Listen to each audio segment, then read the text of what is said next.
మీరు కూడా మా స్థాయికి వచ్చేదానికి అవకాశం ఉంది వైఎస్ఆర్ కాంగ్రెస్ పార్టీలో మాత్రమే. ఎందుకంటే కష్టపడే వాళ్ళకి, టాలెంట్ ఉన్న వాళ్ళకి, పార్టీ కోసం, ప్రజల కోసం మనసు పెట్టి పనిచేసే వాళ్ళకి ఖచ్చితంగా స్థానం జగనన్న కల్పిస్తారు. దానికి రెండవ నిదర్శనం నా పక్కనున్న వరద కళ్యాణి గారు. తను కూడా ఊరికే వచ్చేయలేదు, చాలా కష్టపడి 2009 నుంచి పాలిటిక్స్లో ఉన్నారు.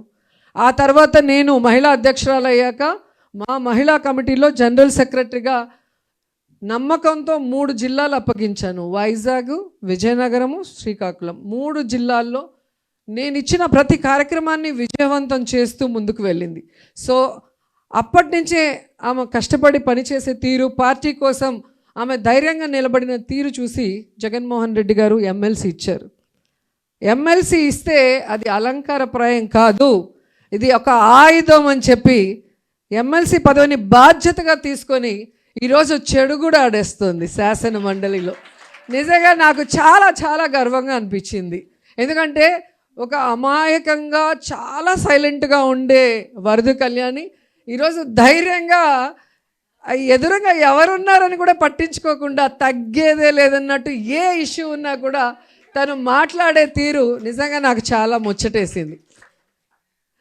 అలా మీరు తీసుకుంటే ఇక్కడ చాలామంది ఉన్నారు.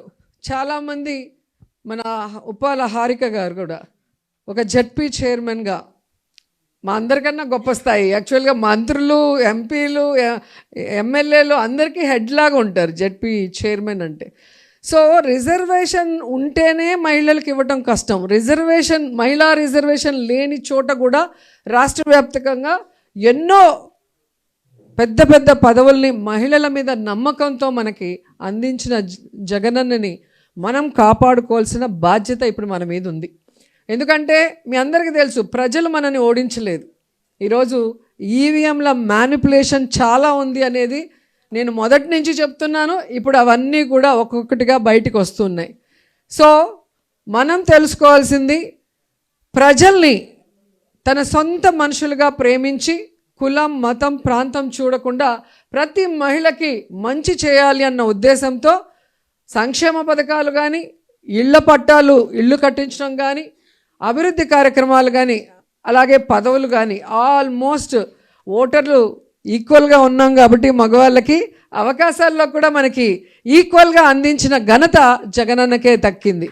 మరి అలాంటి జగనన్నని ఈరోజు మనం కూడా కులం, మతం, ప్రాంతం ఏది కూడా తేడా లేకుండా ప్రతి మహిళ కూడా ఒక శక్తిగా, ఒక టీం వర్క్గా ఫామ్ అయ్యి మనం జగనన్నని మళ్ళీ ముఖ్యమంత్రి స్థానంలో కూర్చోబెట్టాలని కూడా ఈ సందర్భంగా తెలియజేసుకుంటున్నా.